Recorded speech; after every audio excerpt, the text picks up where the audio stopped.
treasures and riches stored in secret places. Isaiah 45 verse 3. Magandang oras mga katiyats, mga kababayan. Meron akong ibahagi sa inyo ngayon. Ito yung mga napakalinaw na mga treasure symbols, codes and signs ng Yamashita Treasures. Ito yung galing sa libro ng aking ama na itong libro na to ay gawa ng isang napakasikat na treasure hunters noong dekada 80. Walang iba kundi si Charles McDougald. Si Chucky or Charles McDougald ay isa sa kasama ni Robert Curtis na American treasure hunter. Treasure hunter ni F.M.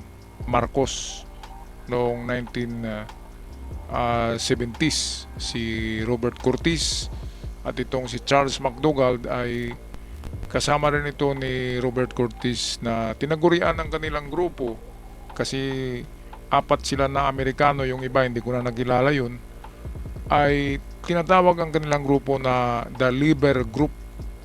Liber Group or Liber Group. Sikat na sikat yan noong 1980s na grupo. At balita ko ay nakakuha to ng sa Port Santiago. Nakakuha ang kanilang grupo. Ito nga yun itong libro na to. Ayan, so Asian Loot. Okay, so umpisa tayo sa unang pahina. Hanapin lang natin yung mga hindi ganong familiar na signs, di ba? Okay, so dito yung hagdanan, itong binilugan ko ito. Stair going down under. So yan ay hagdan na sign. So go under. So direksyon siya. Dito naman tayo sa sa flag. Itong flag na matulis, ito'y pointer. Sekretong pointer yan. Kung nakaukit yan sa bato, yan yung arrow niya, ang tulis ng flag. Okay, so ang atin lang bigyan ng dito ng kahulugan ay yung hindi common na sign. So itong BB, ito sa ibabaw, hindi yan common. So kapag nakita nyo yan, merong silyo or thick cover, concrete seal ang treasure. Ayan Sumunod yan ay mga common na to. Ayan Dito sa baba may booby traps. Okay, punta tayo sa pangalawang pahina. Ito na yung parang pitsay, di ba? Meron to Nakakita na ba kayo ng parang pitsay? Yan ay kamay ng Buddha yan The mark of Buddha. So ibig sabihin ay pwedeng mayroong Buddha na ibinaon kasama sa mga ginto.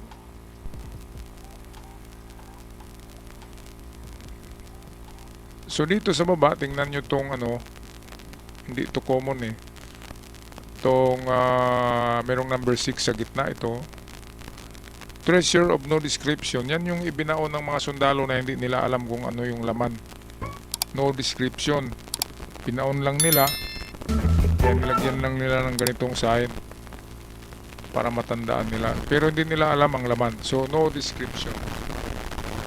Okay, dito naman itong G na may pyramid na may triangle ay gold bar. Gold bar pa rin siya. Yung mga guhit-guhit sa baba, yan yung bilang ng gold bars. Waterfall, kapag may guhit na parang waterfall na sign ito, treasure sa waterfalls. So sabi na bagsakan ng waterfalls na kalagayan So itong cross na dot, meron akong nakita na ganito hinugis na cross ang mga dots. Wider object deposits. So malawak na pagkabaon pero nakalinya siya. So kung yan man ay north to south, west to east. So bawat dot niyan ay item yan na ibinaon. Itong W, distance yan, 5 yards. Yung number 7 na may dalawang guhit, 20 yards. Okay, so atin lang to bilis-bilisan. Dito, tapos na to. Dito naman tayo. Okay, so itong parang nakatagilid na anchor sa baba, ayan no, under the church treasure. Ngayon kapag under the church, ang laki-laki ng church eh, saan nyo ba hanapin? Doon sa uluhan ng church sa tinatawag na podium, yung tinuntungan ng pari, doon na banda at doon sa pinakaulo ng bema, tinatawag yan na bema eh, yung pinakaulo ng simbahan na parte, doon ang hukay niyan. So itong parang ibong Adarna, ito dito, parang ibong Adarna lang siya, di ba? Treasure under ang kahulugan niya. Dito lahat to common na to eh. Maliban tong underground passage, so ito matulis siya na parang number 7. Nagturo siya ng underground passage. So dito tayo, ito kakaiba dito tong parang ngipin. Nakita niyo tong ngipin? Yan ay kasama daw ibinaon diyan ang mga tao. Ito number of person in party buried with the treasure. Ayan no. So pwede rin yung mga ngipin ay number of person killed. So diyan ay 4 eh. So 4 ang namatay, ibinaon kasama ang mga ginto.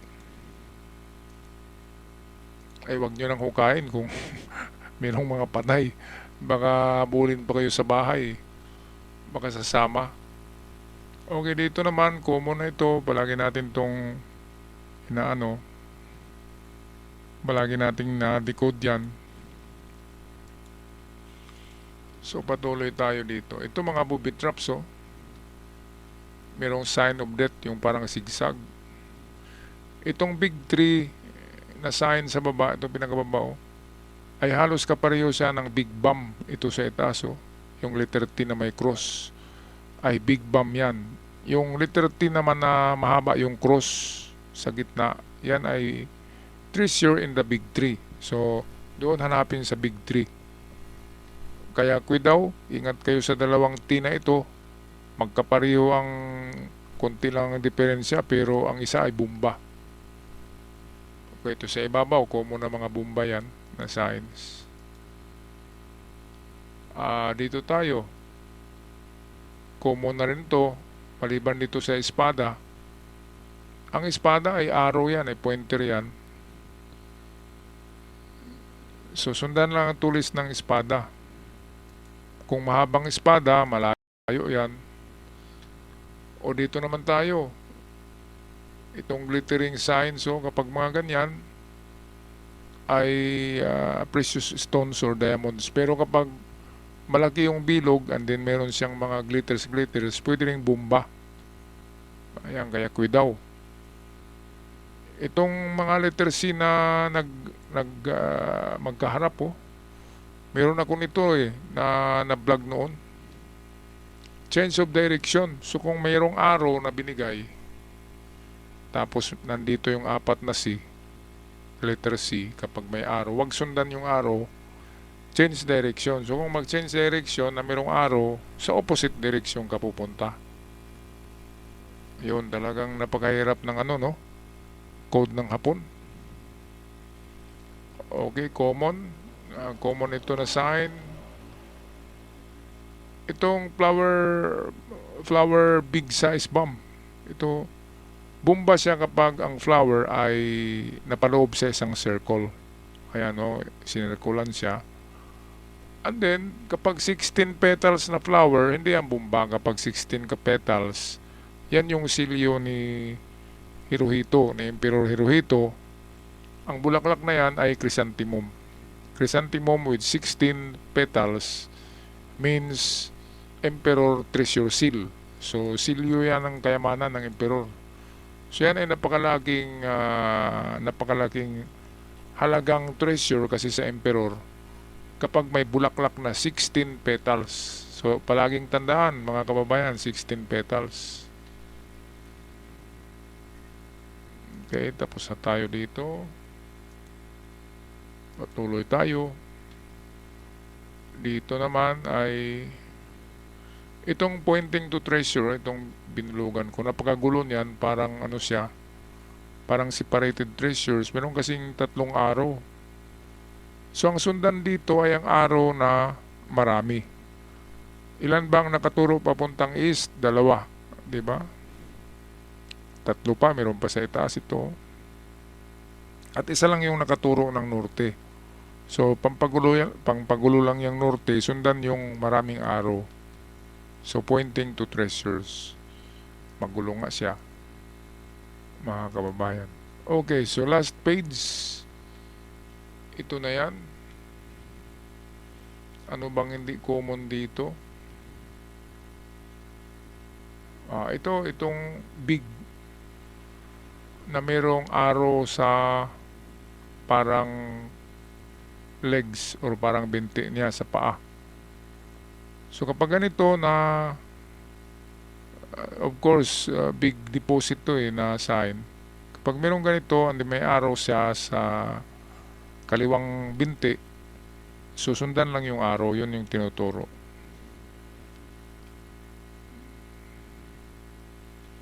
Okay, hanap pa tayo. Itong mga spokes, palagi na natin yan pinag-usapan. So dito naman tayo sa 7C. Tsaka 7M, deposit, underwater ang 7M. Ang 7C naman ay pintuan pa. Wala pang treasure, pintuan pa papasok sa treasure. So 7C, pwedeng malaking bato siya na tinakip sa butas. Siya ay door. Pwedeng sliding rock, itutulak lang, or pwede ring biyakin kung talagang hindi na magalaw. Okay, so final page, ito na yan. Ito ang ating pag-usapan tong paa. Ibang klaseng paa kasi yan yung paa na hindi mo ma-identify kung siya ay right or left. So ang kahulugan niyan ay travel ended. Travel ended. Ibig sabihin, hindi na maglakad. Diyan na mismo. So kapag nakakita kayo ng paa na marker na hindi mo ma-identify kung kaliwa o kanan, parang kung tao pa ay bading siya or tumboy, hindi mo malaman kung babae o lalaki. So hindi siya kaliwa, hindi siya kanan, basta't paa siya, merong mga daliri ng paa na ganyan. So ibig sabihin, diyan na mismo sa harapan ng sign na yan or under sa sign na yan. Kung nakaukit siya sa bato, malaking bato or bato na hindi nabubuhat, ibig sabihin under that big rock or under that rock. Okay, travel ended. So ibig sabihin, diyan na, huwag ka nang maglakad pa, tapos na, diyan na.